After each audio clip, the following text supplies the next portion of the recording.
Hello everybody, I'm Anthony and this is our fish pump project. As you can see in our group we have me, Jordan, Cameron and Arden. And for our fish pump project we have to determine the three main things for the pump. The first thing that we were supposed to find is the shutoff head and the maximum flow rate. The second part of the project is to demonstrate the water hammer by slamming the valve closed. Now, let's move on to the first part.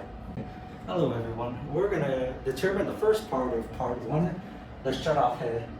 What the shutoff head is it's how high the pump can get the water in elevation if I just hold the pipe straight up.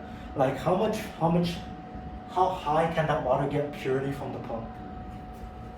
The way we're going to figure that out is, well, I have an energy equation on the board.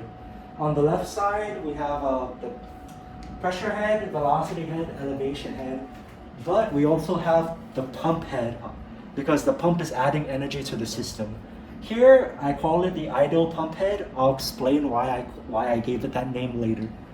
On the other side of the energy equation, at point 2, we have the pressure head, the velocity head, the elevation head, but we also have the friction loss head because as it travels through the pump and through the pipe, I'm going to be losing energy to friction. So this is the extended energy equation. The way that this experiment is set up, point 1 and point 2 are at atmospheric pressure. So the pressure term gets erased. The velocity here and the velocity here is 0, that gets erased. So what I'm left with is the elevation heads, the pump head, and the friction loss head.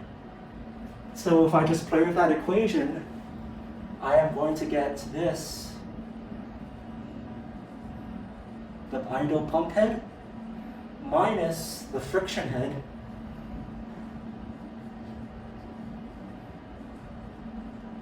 is equal to the change in elevation. And I'm just going to put these two together and I'm going to call them the shutoff head.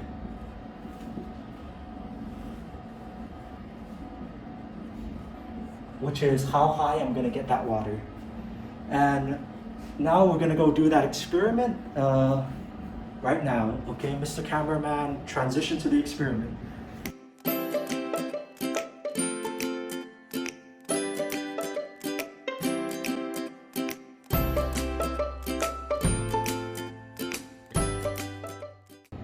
Okay, so for the second half of part 1, the maximum flow rate, what we're going to do is we're going to take the pump, we're going to set it at its max flow, and then we're going to take that tube and we're going to dump that water into a 1 liter graduated cylinder, which you'll see in the video and pictures. And the way we measure flow rate, well, flow rate is just volume over time. So here we know our volume, and then we're going to use a stopwatch to measure how fast it takes to fill up that cylinder.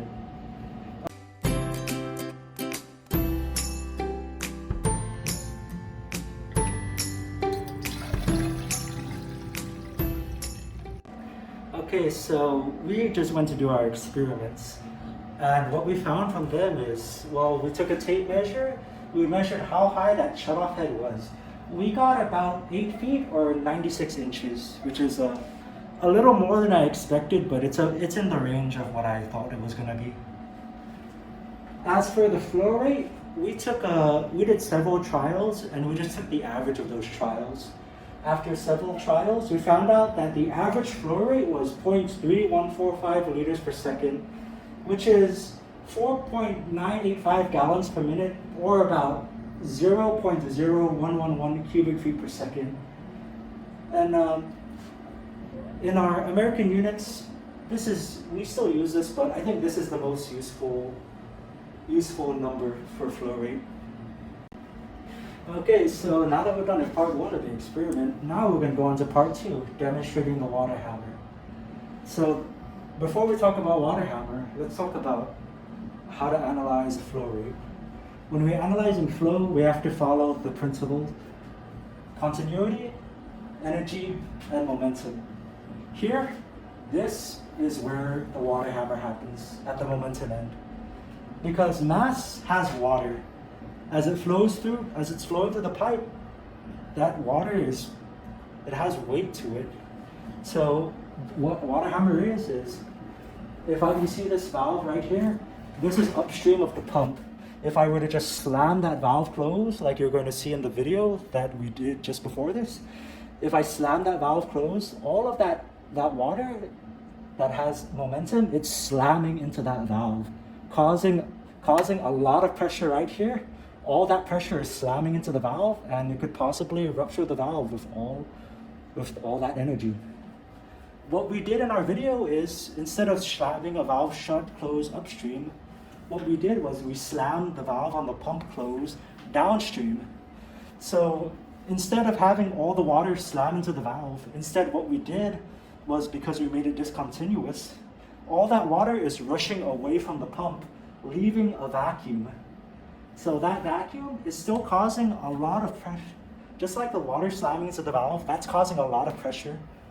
But the vacuum is also causing a lot of negative pressure, which is still going to damage the pump and the pipe in the same way it would damage the valve. And as you can see in the video, when the water is continuous, it's flowing nice and clean. But as I slam the valve close on the pump, you see those air bubbles. That's the vacuum, and that vacuum showing a pressure spike at the valve, which could damage the pump and potentially the pipe.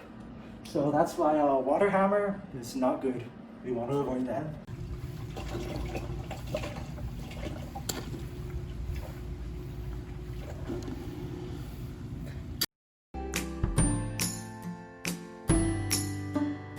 Hello everyone, and welcome back.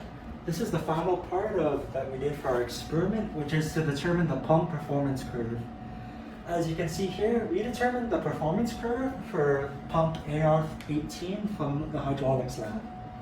What the pump performance curve is well, a pump gives us a certain amount of energy, and that energy is shared among the various heads. As you can see here, on the y-axis is the elevation.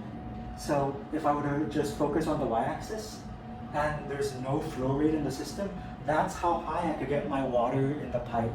I could get it that high, but there's no flow, because that is also the shutoff head. If I were to just completely ignore elevation and I hold the pipe directly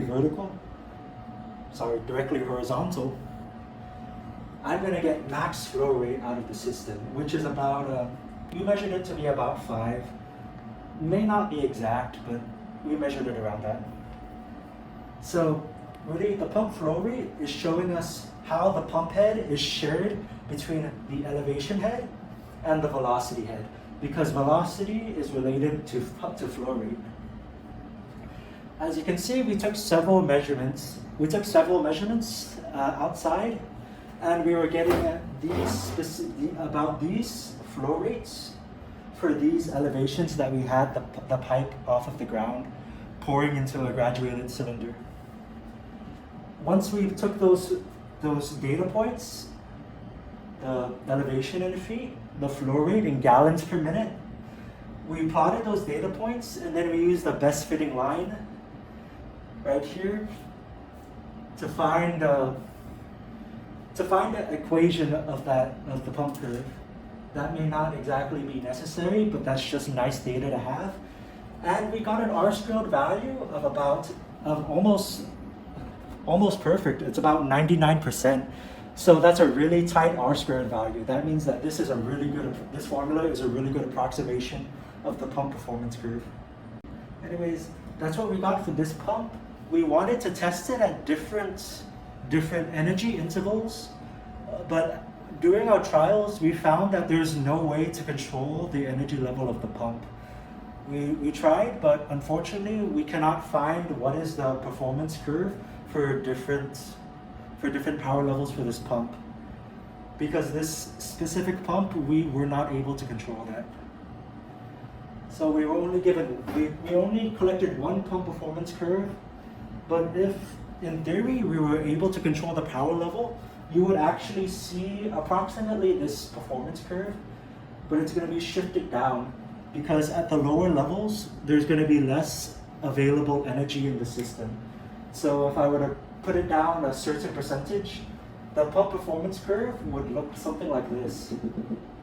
And if I were to decrease that energy even further, I would see something like this. That's theoretically what we would have seen if we could have altered the power levels. But ultimately, this is the only one we were actually able to get for pump AR18. And that is the pump performance curve. Thank you for watching.